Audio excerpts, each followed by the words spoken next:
हुई थी। ऐसे ही समय में रहने वाला एक व्यक्ति संदेश एक बैलगाड़ी में अपने गांव मंदराचल लौट रहा था। उसके हाथ में एक चिट्ठी थी जिसे वो पढ़ रहा था। संदेश, तुम पिता बन चुके हो, पर शायद जब तक ये पत्र तुम तक पहुंचे तब तक 1 महीना बीत चुका होगा। हमने लल्ला का नाम विद्युत रखा है। जल्दी लौट आइएगा, आपकी विमला। संदेश ये पत्र पढ़कर बहुत ही खुश था, पर इसे पढ़ते पढ़ते वो कुछ सोचकर रोने लगता है। सांझ हो जाती है और संदेश अपने घर पहुंचता है। घर आते ही उसकी पत्नी विमला अपने बेटे विद्युत के साथ उसका स्वागत करती है। आइए, स्वागत है आपका। बहुत देर हो गई आपको आने में। मैं तो कितना डर गई थी और आप भी यहाँ नहीं थे। रास्ते भर यही सोचकर मेरी आंखों में आंसू आ रहे थे कि इतने कठिन समय में मैं तुम्हारे पास नहीं था। काश कोई ऐसी चीज होती जो हमें तुरंत ही बात करवा देती एक दूसरे से। तुम्हारे दुख सुख में साथ ना रह पाया और आया भी तो इतनी देर बाद। इतना कहते ही संदेश की आंखों में आंसू आ गए। अरे आप रोइए मत, इसमें आपकी कोई गलती नहीं है। ये तो बस ऐसे ही, कोई बात नहीं। इस विषय में मैं जरूर कुछ करूंगा। कुछ ऐसा बनाऊंगा जो हमारी तुरंत के तुरंत बात करा दे। जी, आप जरूर कुछ बना लेंगे, मुझे भरोसा है आप पर। रात बीत गई और अगले दिन गांव के कुछ पेड़ों के पास संदेश एक चित्र बना रहा था। संदेश को व्यस्त देखकर एक बाबा संदेश के पास आते हैं। इस किताब में क्या चित्र बना रहे हो बेटा? संदेश उन बाबा को लकड़ी से बने एक छोटे से डिब्बे का चित्र दिखाता है। मैं एक यंत्र बनाने की सोच रहा था, इन खास पेड़ों से, जो हमें कितनी भी दूर होने पर एक दूसरे से बात करने में मदद कर सके। अरे वाह, पर इसे बनाओगे कैसे? इन पेड़ों से जो ऊर्जा का संचालन और संचार करते हैं उससे। और इस पेड़ की ऊर्जा समझने और भापने की शक्ति का इस्तेमाल तुम इस यंत्र में कैसे करोगे? यंत्र का जो चित्र मैंने आपको दिखाया उसी तरह के चुंबक वाला यंत्र बना लूंगा। बस दिक्कत ये है कि ये यंत्र उन अलग अलग ऊर्जाओं को पहचानेगा कैसे? ध्यान से सुनो बेटा, शायद इससे तुम्हारी योजना फलित हो जाएगी। बाबा ने संदेश को पूरी बात बताई। संदेश को मानो उसका जवाब मिल गया हो। आपका धन्यवाद, आशीर्वाद दें बाबा। तुम्हारा कल्याण हो। संदेश तुरंत अपने मित्र उद्धव को बुला लाता है। दोनों पेड़ काटने के औजारों के साथ वहां पहुंच जाते हैं। इस पेड़ को काटकर हम एक स्तंभ खड़ा करेंगे और फिर कुछ इस तरह के छोटे छोटे यंत्र बनाने हैं। संदेश वही चित्र अपने मित्र उद्धव को भी दिखाता है और साथ ही उसे उस यंत्र के बारे में बताता है। ये तो बड़ा ही काम का यंत्र है, पर ये काम कैसे करेगा? अरे सब्र रखो, पहले बन जाने दो, फिर बता दूंगा। अच्छा भाई, ठीक है। दोनों ही पेड़ काटते हैं और उस पेड़ को काटकर कुछ ही दिनों में उस चित्र की तरह एक लकड़ी का स्तंभ तैयार हो जाता है। लो भैया, बन गया लकड़ी का स्तंभ और चित्र की तरह ही चुंबक के यंत्र। अब जल्दी बताओ कि इसे इस्तेमाल कैसे करना है। भाई बस कुछ पल और रुक जाओ, वो आती ही होगी। अब कौन आ रहा है? तभी वहाँ पर विमला आती है। बस तुम्हारा ही इंतजार था। आओ विमला। माफ कर दीजिएगा जी, वो लल्ला सो ही नहीं रहा था तो देर हो गई। अब बताइए भी, क्या खास दिखाना था आपको? बताता हूँ। जब हम दोनों इस यंत्र और स्तंभ को एक साथ छुएंगे तो ये हमारी ऊर्जा पहचान लेगा और फिर जब भी हम एक दूसरे से बात करना चाहेंगे ये हमारी बात करा देगा। क्या सच? हाँ बिल्कुल सच।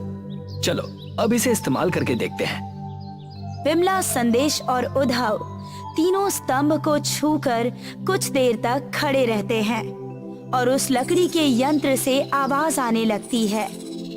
हाँ, इससे तो आवाज आई। इसका मतलब है कि अब तुम्हारी ऊर्जा स्तंभ ने और इस यंत्र ने पहचान ली है। अच्छा, तो भाभी आप ऐसा करिए कि घर चले जाइए और हम यहाँ से बात करने की कोशिश करेंगे। विमला अपने घर आ जाती है और उस यंत्र को एकटक निहारती है। तभी अरे विमला, तुम्हें मेरी आवाज आ रही है? हाँ हाँ हाँ, हे भगवान, गजब की माया है। ये यंत्र तो सही में बोलता है। वाह भाई, क्या चीज बना दी। इससे तो गांव की कठिनाइयां कम हो जाएंगी। तीनों उसे देखकर बहुत ही खुश हो जाते हैं।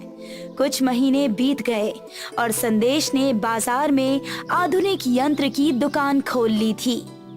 अब गांव में लगभग हर व्यक्ति इस यंत्र का इस्तेमाल कर रहा था। संदेश अपनी दुकान में बैठा था, तभी वहां पर उद्धव आ जाता है। अरे भाई उद्धव, क्या बात है? ऐसे परेशान क्यों दिखाई पड़ रहे हो? परेशान नहीं संदेश भाई, बस कुछ सोच में डूबा था। तो संकोच कैसा? जो कहना चाहते हो कह दो। बात यह है संदेश कि बगल के गांव के मुखिया मेरे घर आए थे और मैंने उन्हें इस यंत्र के बारे में सब बता दिया और अब वो तुमसे ये खरीदना चाहते हैं। पर तुम दुखी क्यों हो? ये यंत्र किसी के काम में आता है तो बहुत ही अच्छी बात है। तुम उनसे ही पूछ लो, खुद समझ जाओगे कि क्या बात है। अच्छा ठीक है, तुम उन्हें बुला लाओ, मैं उनसे बात कर लेता हूँ। कुछ देर बाद वहां पर बगल के गांव के मुखिया आ जाते हैं। तो आप ही हैं संदेश, बड़े चर्चे सुने हैं मैंने आपके। उद्धव ने कहा कि आप मुझसे यंत्र के बारे में कुछ बात करना चाहते हैं। सीधे मुद्दे पर आता हूँ। तुम इस यंत्र को बनाने का तरीका मुझे दे दो, हम इससे काफी पैसे कमा लेंगे। और ये पेड़ जो बस तुम्हारे गांव में उगते हैं, उन जमीनों को मुझसे बांट लो, तुम्हें मोटी रकम दूंगा इसकी। मुखिया जी, मुझे दो चीजें बताइए। यदि सोने का दाम 0 हो जाए या इतना बढ़ जाए कि 10 गांव का धन भी पर्याप्त ना पड़े, तो इन दोनों स्थितियों में क्या होगा? अगर दाम 0 हुआ तो संदूक की जगह सड़कों पर पड़ा होगा, और इतना अधिक बढ़ जाए तब तो ये पूरे देश में बस गिने चुने व्यक्तियों के पास होगा। बिल्कुल सटीक। और मेरे लिए वो सोना ये यंत्र है जिसे मैं सबके पास पहुंचाना चाहता हूं। तो इसकी कीमत कितनी रखनी है और पेड़ों का इस्तेमाल कैसे करना है, ये दोनों ही चीजें मैं आपके हाथ में नहीं छोड़ सकता। आम लोगों के पास ये होना भी नहीं चाहिए। तुम मेरे साथ मिल जाओ, तुम्हारे हाथ कुछ मूल्यवान लगा है और इसका भेद उन चमत्कारी पेड़ों में है। पर अगर तुम मेरा प्रस्ताव नहीं मानते हो तो फिर वही सही। संदेश मुखिया की बातों में नहीं आया तो मुखिया वहां से गुस्से में चले गए। जब कोई ऐसी खोज होती है जो लोगों को कई वर्ष आगे ले जाए, तो प्रगति के साथ साथ उस पर बुरी नजर भी लोगों की पड़ जाती है। तो अब हम क्या करेंगे? ये जरूर उन पेड़ों के साथ कोई छेड़खानी करने की कोशिश करेगा। हाँ, मुझे भी लगता है। उद्धव, मेरी बात सुनो। तुम आज उस स्तंभ के पास निगरानी रखोगे। पर अगर वो पेड़ों के पास चला गया उन्हें काटने तो? हाँ, इसीलिए मैं वहां खड़ा रहूंगा। वो चाहे पेड़ों के पास जाए या स्तंभ के पास, वो जहां भी जाएगा हम एक दूसरे को यंत्र की मदद से बता सकते हैं। ये तो मैंने सोचा ही नहीं। ठीक है, मैं रात होते ही अपनी जगह पर पहुंच जाऊंगा। रात हो चुकी थी और तब स्तंभ के पास कोई नहीं था। तभी वहां पर वही दूसरे गांव का मुखिया कुछ कर रहा था। उद्धव ये सब कुछ एक पेड़ के पीछे से छिपकर देख रहा था। वो तुरंत संदेश से लकड़ी के यंत्र पर बात करने लगता है। संदेश, वो यहाँ आया है स्तंभ के पास। जल्दी आओ वरना वो स्तंभ को काटने लगेगा। बस अभी आया भाई। मुखिया स्तंभ के ऊपर कुल्हाड़ी जैसे ही चलाने जाता है, दोनों दोस्त उसे पकड़ लेते हैं और एक रस्सी से बांध देते हैं। आपको मैंने मना किया था कि आप इस यंत्र और गांव के मामले में हस्तक्षेप ना करें। पर तुम्हें यह पता कैसे चला कि मैं यहाँ हूँ या मैं कुछ ऐसा करने वाला हूँ? इसी यंत्र की मदद से, और आपकी बातें जो लालच से भरी थी, उन्हें सुनने के बाद इसका अनुमान लगाना कोई बहुत मुश्किल काम नहीं था। तो अब तुम क्या करोगे? मुझे यूं ही इसी तरह से बंदी बनाकर रखोगे? जब तक आपके गांव से कोई यहाँ आता नहीं तब तक आप यहीं बंद रहेंगे। पर मैं जब यहाँ से निकलूंगा तो फिर वही प्रयास करूंगा। इस यंत्र का पूरा इस्तेमाल करो और खूब पैसे कमाओ। आखिर इन छोटे लोगों को इस यंत्र को देकर क्या फायदा? बहुत पहुंच है मेरी, इतने पैसे होंगे जितने की तुम सोच भी नहीं सकते। अब भी समय है, मुझसे हाथ मिला लो। ठीक है, बहुत बकवास कर लिया आपने। अब आप मेरे घर के पास ही बंद रहेंगे और जब इस विषय में सोचेंगे तब अपने आप अकल आ जाएगी आपको। मुखिया को कैद रखा गया। एक दिन मुखिया के नाम का पत्र आया। संदेश और उद्धव वहीं पिंजरे के सामने वो पत्र पढ़ने लगे। मुखिया जी, ये पत्र बहुत ही दुखद जान पड़ता है। क्या? पढ़ो इसे, इसमें क्या लिखा है बताओ मुझे। आप खुद ही पढ़ लीजिए। भाई मैं पढ़ना लिखना नहीं जानता, बस अंगूठा लगाता हूँ। इसे कृपया पढ़ लो। जी, जैसी आपकी इच्छा। पत्र में लिखा है कि मैं मंगरू। मुखिया जी, मैं ये पत्र बस ये सूचित करने के लिए लिख रहा हूँ कि आपके सारे खेत जल चुके हैं। आप जल्द से जल्द लौट आइए। हे राम, अब मैं क्या करूं? काश मैं यहाँ चोरी करने की जगह अपने गांव में होता तो अपने परिवार को संभाल पाता। अब मैं क्या करूं? इसीलिए मैं चाहता था कि मुखिया जी आप ये पत्र स्वयं पढ़ें और कम से कम अब आप समझ पा रहे होंगे कि मैं हर इंसान के हाथ में ये यंत्र क्यों पहुंचाना चाहता हूँ।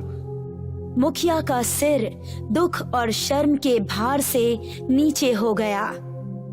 संदेश का रास्ता अब सुगम हो गया था और धीरे धीरे उसने अपने इस यंत्र को गांव से राज्य और राज्य से देश भर में प्रचलित कर दिया।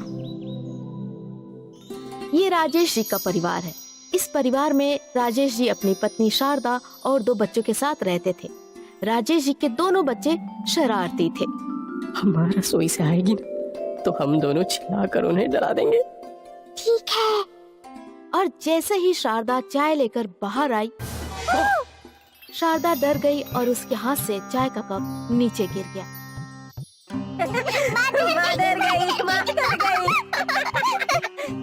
तुम दोनों को तो आज सीधा करके ही रहूंगी। माँ ने दोनों बच्चों को मारने के लिए झाड़ू उठा ली और दोनों बच्चे मस्ती में यहाँ वहाँ दौड़ने लगे। नैना अपने पापा के पीछे जा छुपी। पापा बचाओ, बचाओ हमें। अरे अरे अरे अरे रुक जाओ शारदा। अरे अब बच्चे हैं तो मस्ती तो करेंगे ना। ऐसी मस्ती? मेरी चाय गिर गई, कप फूट गया और आज तो इन दोनों को नहीं छोड़ूंगी। शारदा बच्चों को मारने ही वाली थी कि राजेश जी ने शारदा को रोक लिया। अरे अब जाने भी दो। आपकी वजह से ही ये दोनों इतने बिगड़ चुके हैं। ठीक है बाबा, इस बार इन्हें माफ कर दो। अगली बार ये लोग ऐसा कुछ नहीं करेंगे। बच्चों, माँ से माफी मांगो। माफ कर दो ना। बच्चों ने माफी मांगी और माँ का गुस्सा शांत हुआ और फिर बच्चे बाहर खेलने चले गए। बंटी और नैना अपने दोस्तों के साथ गांव के पेड़ के पास खेल रहे थे। तभी दोनों का ध्यान एक लड़की पे गया। वो लड़की एक फिरंगी थी। वो लड़की कितनी गोरी है। वो विदेशी है। कितनी गोरी है, चल इसके पीछे चलते हैं। दोनों बच्चे उस फिरंगी मेम के पीछे पीछे घूम रहे थे। अंत में वो फिरंगी बस पकड़कर चली गई और तभी बच्चों का ध्यान जमीन पर पड़े उस फोन पर गया। नैना ने वो फोन उठाया। ये तो उसी फिरंगी लड़की का है।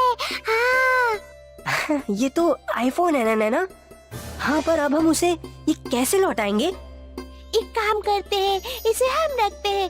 कल अगर वो लड़की अपना फोन ढूंढते आएगी तो हम उसे लौटा देंगे। हाँ, ठीक है। और बच्चों ने वो फोन रख लिया। रास्ते में बंटी को सूझा। हाँ, पर अगर घर पर ये फोन बचेगा तो माँ बहुत डांटेंगी। उन्हें लगेगा कि हमने ये फोन चुराया है। हाँ, तो अब क्या करें? एक काम करते हैं, इस फोन को अपने खेतों में छुपा देते हैं, मिट्टी के अंदर। कल सुबह निकालेंगे और फिर उस फिरंगी लड़की को लौटा देंगे, ठीक है? इससे माँ को कुछ पता भी नहीं चलेगा। और हमें डांट भी नहीं सुननी पड़ेगी। दोनों बच्चे अपने खेतों में गए। वहाँ उनके पापा नहीं थे, शायद वो घर चले गए थे। इस आईफोन को यहीं छुपा देती है। हाँ, ये ठीक रहेगा। बच्चों ने गड्ढा किया और उस गड्ढे में आईफोन रखकर उस पर मिट्टी डाल दी और फिर दोनों घर लौटे। आते ही माँ ने सवाल किया, आज इतनी देर हो गई तुम लोगों को? स्कूल का होमवर्क नहीं करना क्या? हाँ, करना है ना मामा, करना है ना माँ। वो हमें समय का पता ही नहीं चला। ठीक है, जाओ पढ़ने बैठो। माँ की डांट सुनकर बच्चे पढ़ने बैठ गए और रात होते ही सब आराम से सो गए। यहाँ उनके खेतों में कुछ अद्भुत होने लगा।